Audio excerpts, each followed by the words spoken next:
Sa number 10, kung si Negros Occidental Governor Eugenio C. Lacson ang pamangkoton, luyag niya nga dayunon ang Barangay and SK election sini nga tuig.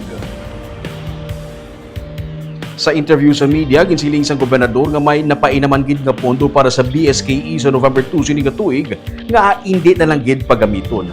Patag niya, mas gusto niya nga madayon ang piniliay sa schedule sini kay kung i-postpone pagid sa 2028, posible nga sa mga nagapungko na nga mga opisyal mahimo magapabili na ang iban sa ilap sa pwesto tubtub sa siyam ka tuig. May hindi magdubo sa tatlo ka mga pending nga bill nga na-file nga nagahingyo sang pagpaiway sang BSKE. Kalabanan, nagarason siyang postponement amo ang global energy crisis kag pagkambyo-kambyo sa presyo sang gatong ang inflation.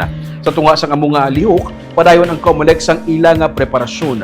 Sa September 28, nakaschedule ang filing sa certificates of candidacy.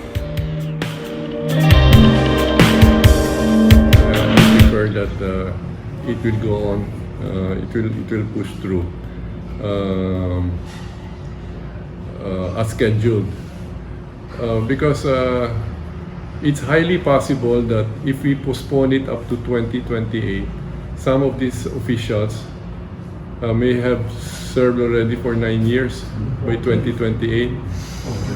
Isn't that the limit that an incumbent official can serve?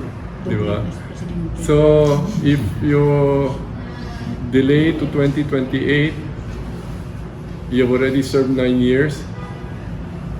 And of course, if you win, you will again serve more than 9 years.